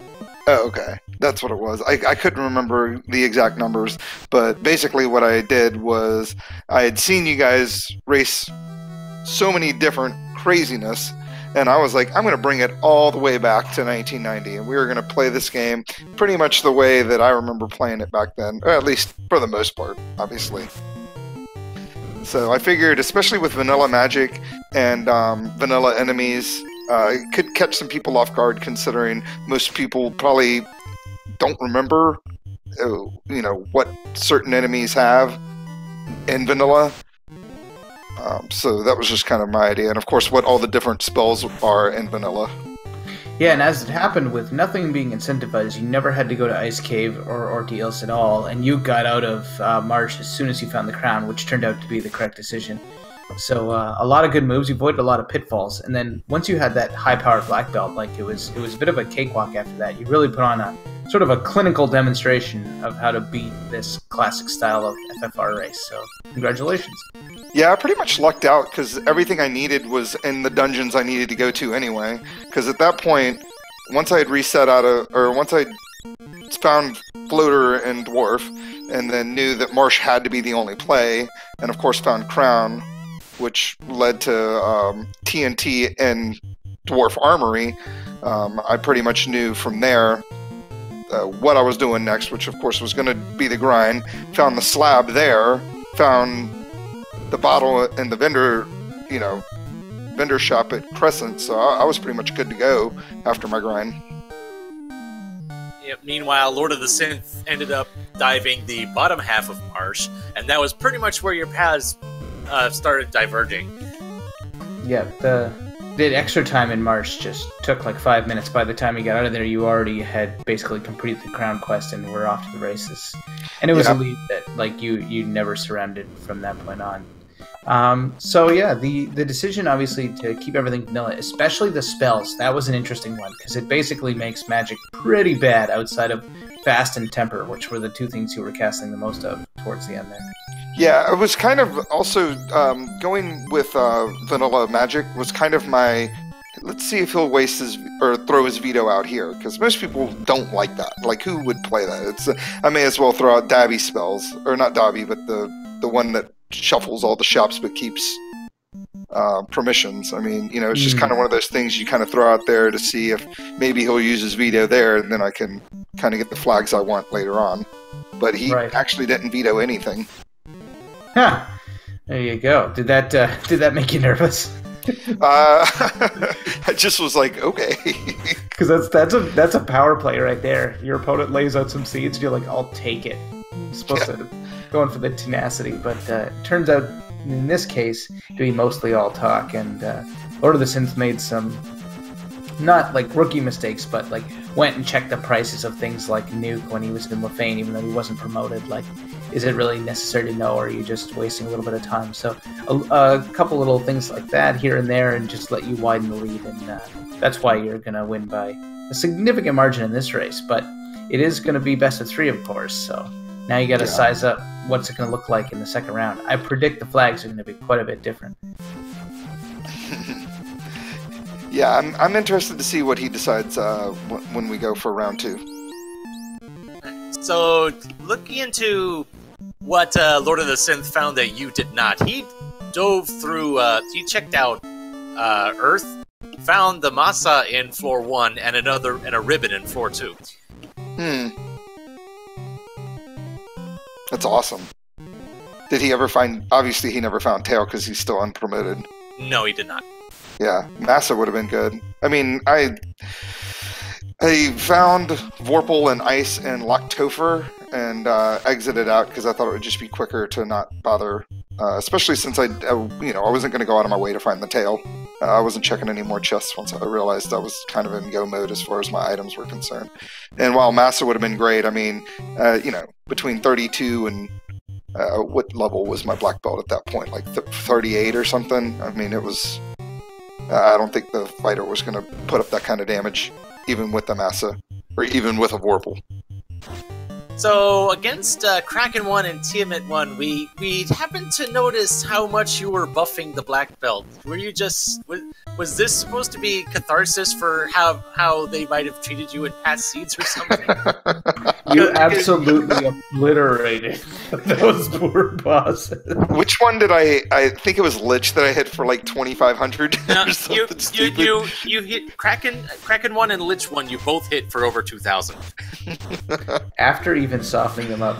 And Carrie, you just like one punch to precision for a precise... Precision, 600 hit points. I saw that. I was like, right on the money. Yeah, it's like I was thinking I would have been upset if they would have only done like 599 or something. It's like, oh man, God, really? Not that turn order was like a terrible thing, but did you guys notice how my black belt went first every single time before the buffs would go off in Topher? I was just like, good lord, can I just...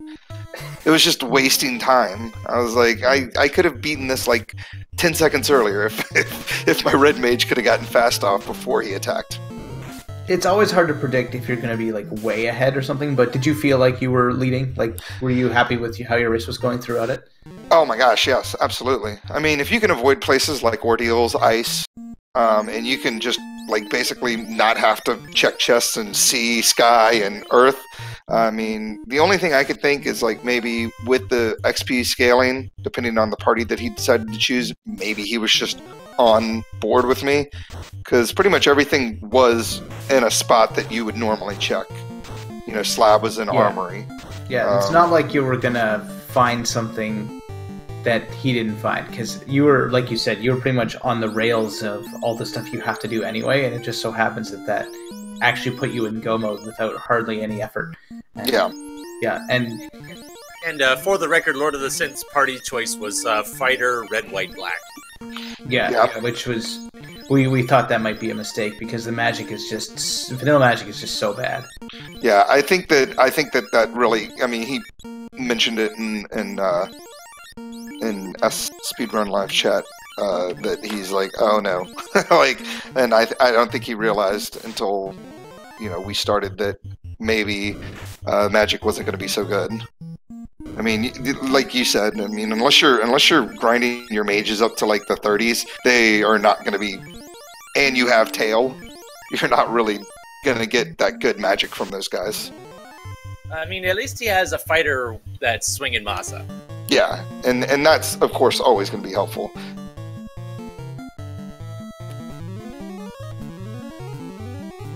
Thing is, it still looks like he never did buy like Lit 2. He still just has Fire 2 on his mages.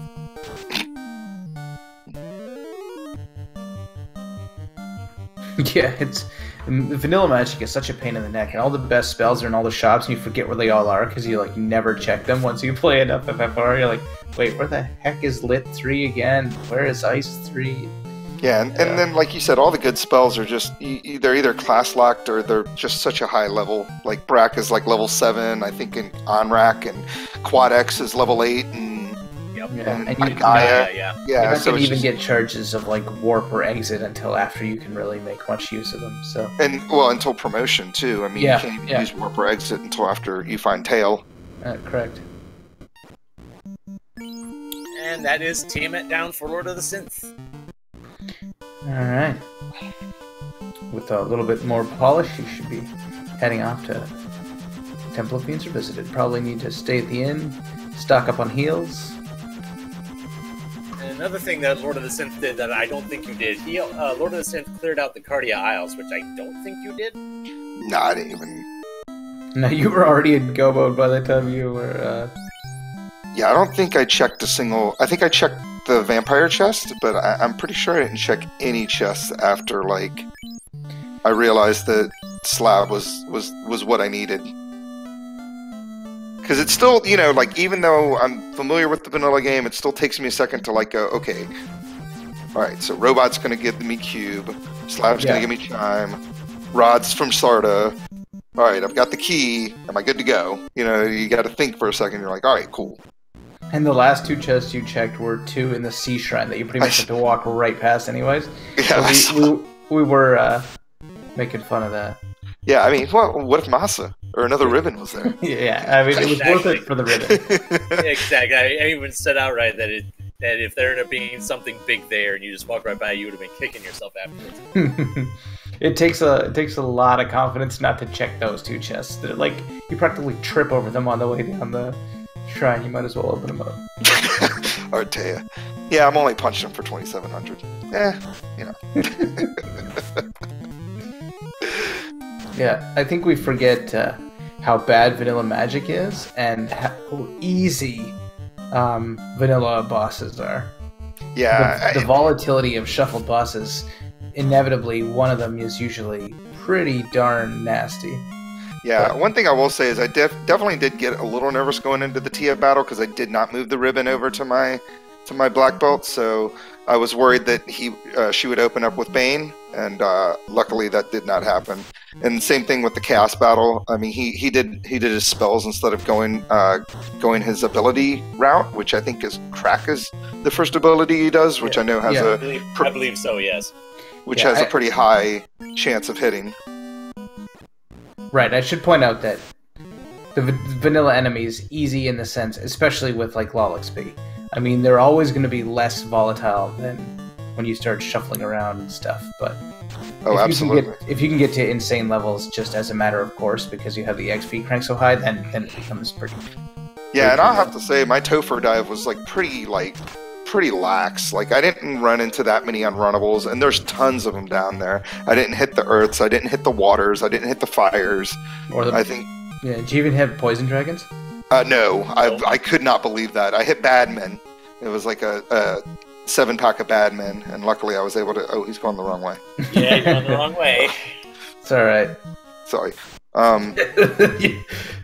He'll figure it out. But, yeah, I mean, like this battle, I could have hit this battle. I think I only hit like a couple of whiz zombies, or whiz, I keep saying that wrong. Zombie dragons, good lord. And I did get a little nervous when I hit that pack of wizard vampires, and they just started unloading on my people. I was like, whoa. That's the Twilight Cosplay Club. Yeah, exactly. Were you at all concerned when one of your red mages went down? I was pretty upset about it because I was like, all right, one guy has 401, he's not gonna die. The other one has like 489. I was like, that nuke's gonna have to roll really high to kill him, and sure enough. You mean like 389? Yeah, exactly. It was like right on the money, if not like a few hit points more. And I was like, seriously, come on. And of course, I knew it was coming, and I was like, well, is he really gonna go turn order on me? And sure enough, first move he does, nuke. Like, classic. Classic Lich 2. That's the worst part of Lich 2. His 500 hit points don't really matter much.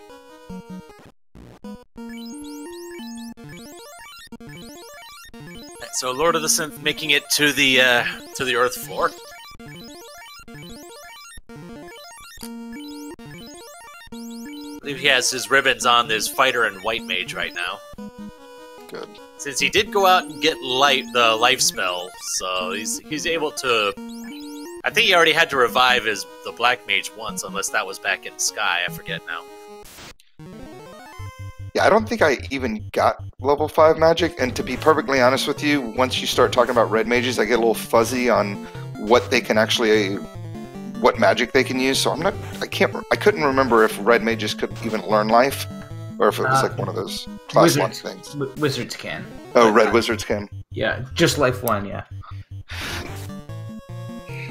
Yeah, I always remember that they can learn that, and they can learn all of the level 3 black magic spells. Yeah. But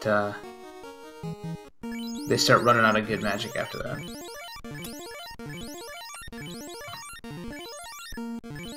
Alright, let's see what happens with Lich 2. Could nuke out, like, half of his party here. Yeah, that's the only unfortunate thing about going in. I mean, he'll probably get good turn order, hopefully.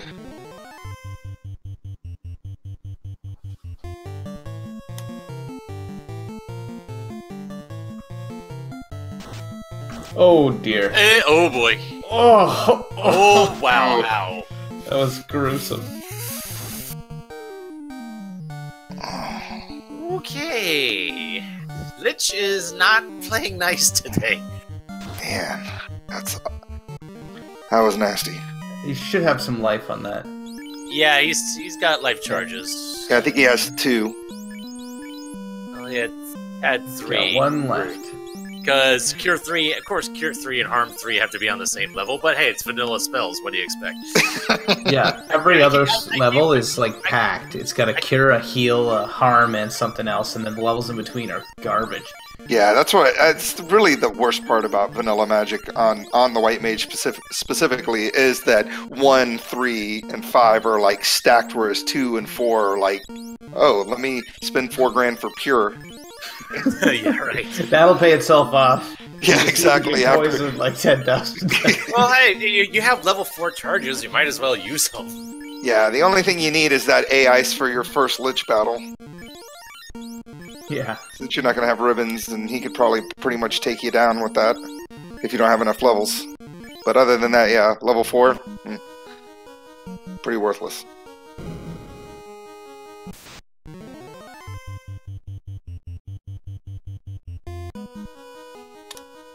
Well, unless you're doing the task, in which I think I saw a task that involved using fear on Chaos a few times until he ran away. I remember the first time I found out that fear worked, or like all their statuses worked on Carrie, and you can like fear her, and she just run off, and you're like, oh, what? Or confuse her, or do whatever.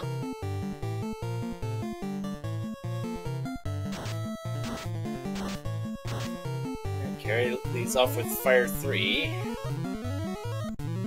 Still better than Nuke, for sure. Oh, yeah. And boom! One shot. Nice. Yeah, nice break there. You know, using Cure and Cure 2, spells that we would never see otherwise in most of the time in randomizers. You mean you don't pick up Cure 2 when you see it in Gaia? Level 7, you're like, nah. Oh dear. Oh, God. This is gonna hurt. I luckily did not run into this.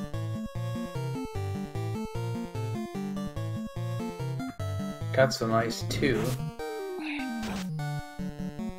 I think he might have selected Lit 3 instead of Ice 3. It looked like it. Yeah, he did. I don't know if you know if he had any charges of ice 3. I don't think he was high enough. He does. He does. Oh, he does? Alright. Got like 3 charges of him left. But of course, maybe he's like me, when just the following logic. If it's an ice, it's a water enemy. Obviously, you use lightning. Yeah. Well, you know that's where your vanilla everything knowledge has come in handy. And it was one of the reasons you were able to pull off this victory. Is clearly slightly stronger grasp of some of the subtleties and weirdnesses of this game's vanilla enemies. Now, we don't shuffle the resistances anyway, but the point stands. Yeah. I mean, goodness knows the Lit 3s did get the job done in the end, though. Yeah, as long as he didn't use his Ice 2s. Not that I think he would, like, plow through those, 3 castings of fast he has on each of his people, but it's better to, like, throw out that Lit 3, I suppose, than waste those level 4 charges.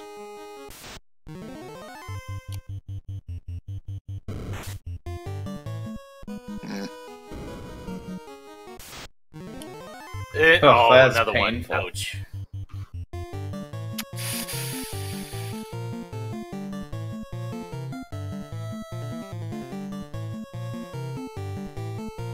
Still using Lit 3, though.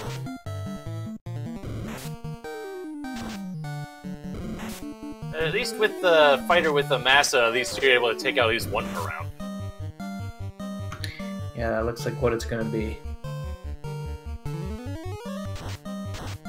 I'm curious. Probably quite frustrated with the mediocre damage of that, because he used an Ice 2 with his Red Mage the first battle. And it came out, I think the damage was pretty comparable. Yeah, it's even higher, I think, because it's more likely to hit and do double and so on. Yeah, there you go. It's probably like, what the heck? 260 damage.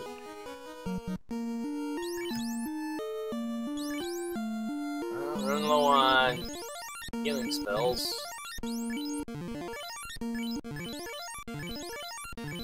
I think he's starting to run low on healing potions too. Must have forgot to stock up. 20, yeah, he's been getting low. using quite a few over the course of this dive. Yeah, because he had to do like that life 1 to bring people back to a single HP. That'll blow through those potions. Oh yeah, Vanilla Topher and all those unrunnables will definitely make you go through those heal pots as well. I remember being a kid and painstakingly buying 99 of the things. Done it. Yeah. Takes so long. Yeah. I can go one farther. I was the kind of, I don't know if it was OCD or what, but I went and did the 99 pure potions too. and silver swords for everyone. Because my main party back then was 3 fighters and a white, so yeah. Ooh, and speaking of which, the fighter goes down. Not much. This can still be won if he's got, like... Does he have a life? Yeah, I think he has 1 more charge of life. But I don't know if he's got... Yeah, but I bet since regretting using up all those Lit 3s now. There's a chance. You might want to throw a fast on his Red Mage or something. Yeah. Even then, he's not... Does he have a coral sword? Is that what I see? Yeah, it's what it looks like. Something like that. I have to take a look at it again. Oh, so close.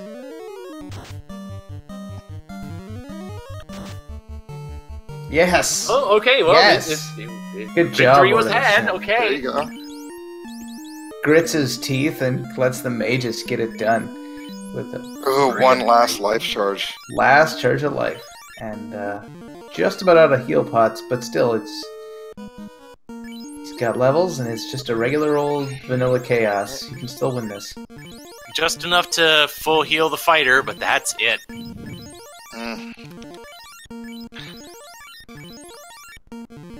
Oh, exactly enough. Holy cow. Look at that. That is precision. It's like he did it on purpose. Alright. Oh yeah, pardon me, we still got Tiamat. Whoops. Oh yeah, we still have one more. Whoops. And apparently in just endlessly painstaking sequence of annoying fights. Here we go. Annoying is better than threatening. Yes. Yeah. I don't know, there's nothing more irritating when you're like in go mode and you're going through a dungeon and you run into like unrunnable wolves or something and you're like, jeez. Alright, there's the fast. And there's the bane. There brings Red the Mage bane. goes down. And that one's not coming back. Win or lose. That that red mage is down. At least he got the fast off. Yeah, well, the black mage was the one that cast the fast. Ah. Alright, that's it for Tia.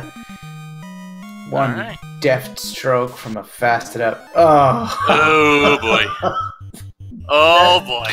Oh. That's- Oh, boy, oh, boy, oh, boy. Just use that fast. Oh. I would have tried Bane against that. I don't even know if Bane would work in this situation, but hey, there's a heal helmet, putting it to use.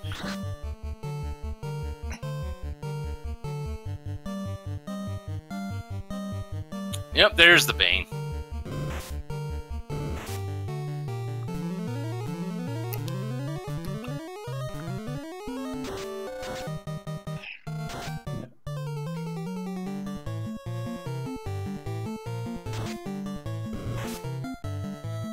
Alrighty, got out of that with something. Let's see, completely out of heal potions. I think the white mage is almost completely out of heal magic too, if not completely out, so this might be it. Just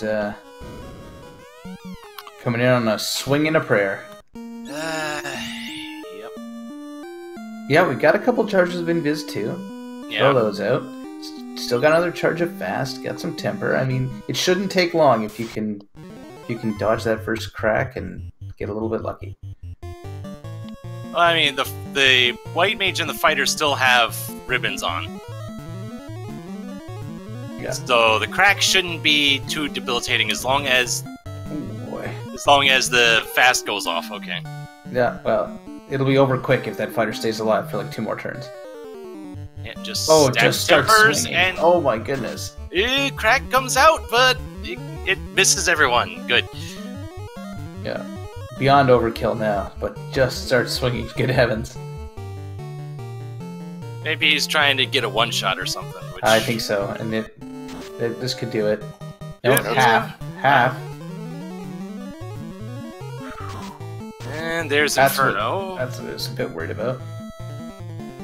Lots of HP to go.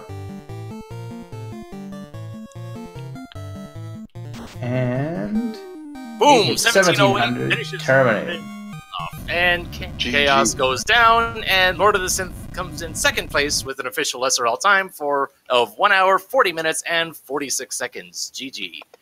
GG.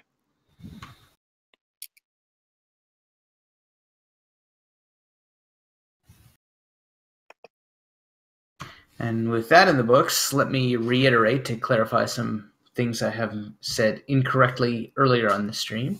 This loser's bracket is best of 3, just like the winner's bracket. So Gregory Puff moves up 1-0 over Lord of the Synth, but the match will continue when they schedule their next round. And from there, we'll see if Lord of the Synth can even this up, and give us a dramatic round 3. I'm not too familiar. Who chooses the flags on round 3? Round 3, would it be random, or is there what's the system on that? I'm not. It's going to be highest seed again. So basically, I choose flags this time. He chooses flags next time, and then if we go to game 3, I'll choose flags again. Okay. If you go to game 3. Yeah.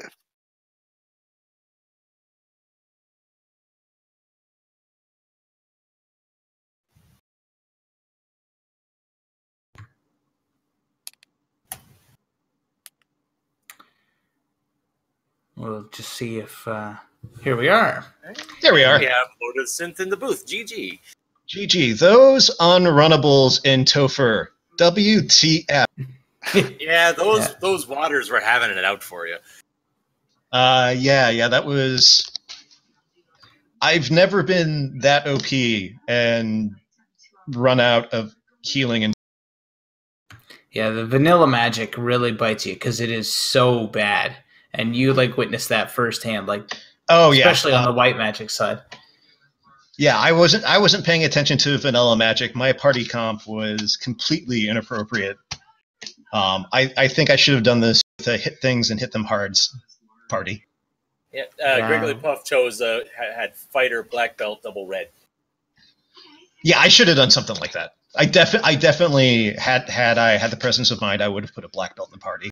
But this is my first time playing this particular configuration of flags, so yeah, I don't really know what I'm doing. It's the first time I think I've ever even seen them myself. But Gregory obviously cooked something up. He had a plan. He executed really well on it. What are you going to do in round 2? Because now you get to pick. I don't know. I suspect, and you can confirm or deny now, but they are not going to be another replay of this. I mean, I don't know. All the same, I mean, I had fun running these flags. It's vanilla enemies are nice because you can rely on like that book knowledge that you may or may not have about where to go, what to do, where all of the death traps are, and my vanilla it's making knowledge a bit of a comeback. Yeah, see, that's another thing. But vanilla magic that can just stay in the trash can, as far as I'm concerned.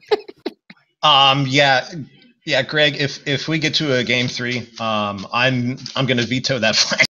Well, I was telling them I kind of threw it out there hoping you would veto it.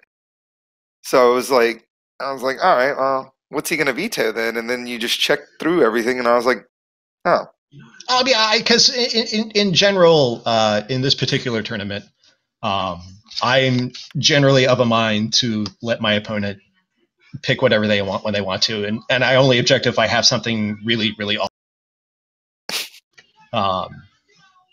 And if that doesn't count as really, really awful, what does?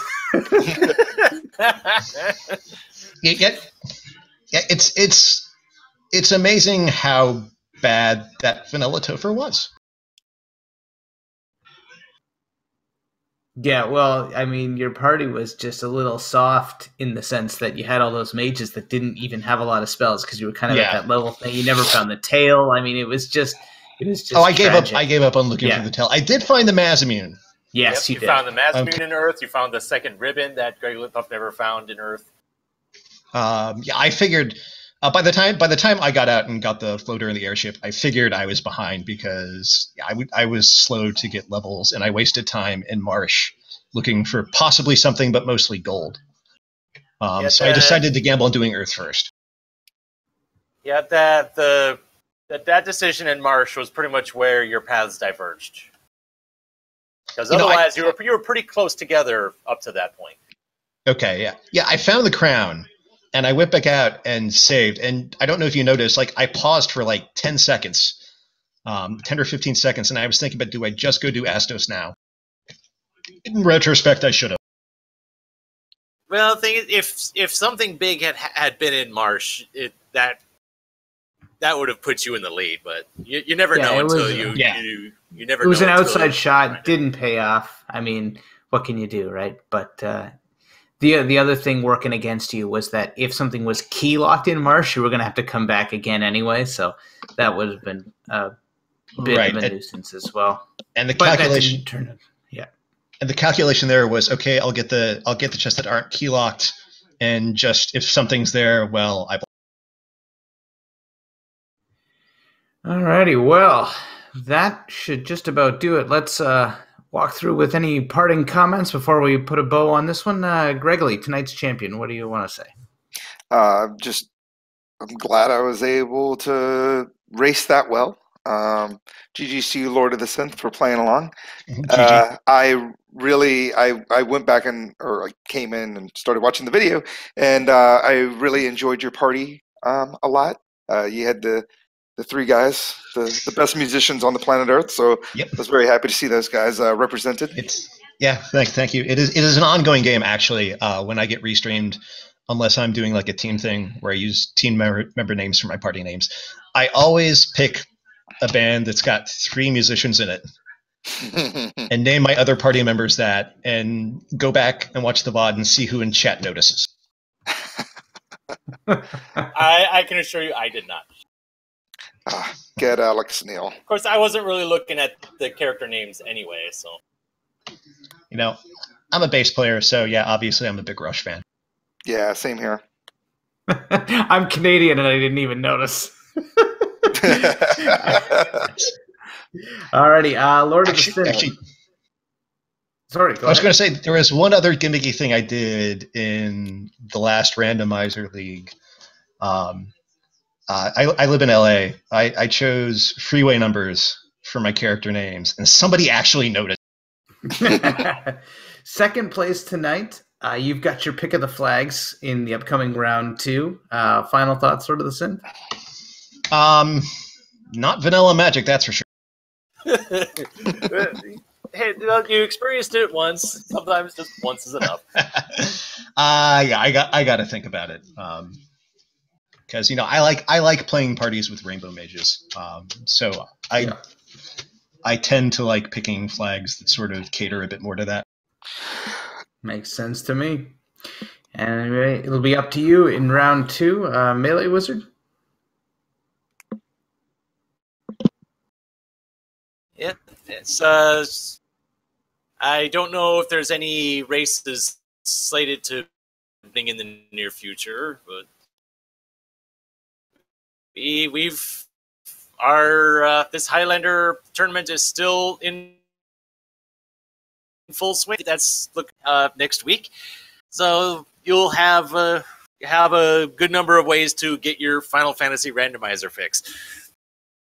Yeah, there's a good deal of Highlander tournament matches coming up. The tournament's, like you said, just about right in the middle right now.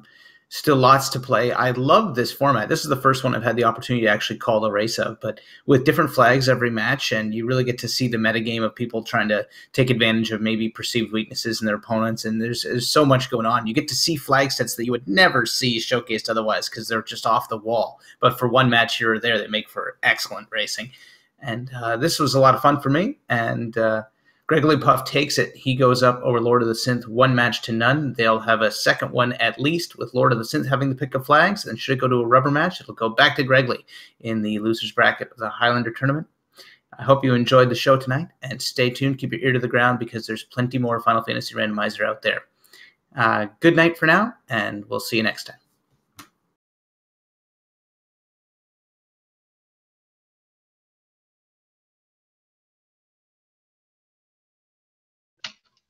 Yeah, I had absolutely no idea going into Topher at 122 or 124 in that it was going to take me that long. Well, yeah, those waters and the worm fight after Tiamat too. They were not messing around. Yeah, there's just too many unrunnables. Like I was while you were still playing, I was telling Melee Wizard, I mean, almost every floor has a formation of unrunnables of some kind. You know, that first floor has worms, the second floor has the zombie dragons, the third floor has the frost gas giants dragons. and frost wolves. Yeah, exactly. So and then every floor, you got earths, you got fires, you got waters, you got the worms. I mean, it's just nonstop annoyance. and we were. I think someone's eye was twitching a little bit when we were seeing you using Lit 3 on the waters. Yeah, like I say, I didn't know exactly what to do. I probably should have burned my ice 3. But yeah, I'm not good on elemental resistances. Especially since that those waters, in a weird divergence from the rest of the water flow, the waters are weak to ice, but then they're not weak to lightning. Okay, well that's good to know. I was trying to save those couple ice 3s just in case I needed them for something else. Because after by the time I was halfway through the water floor, I was like, how much worse is Team S?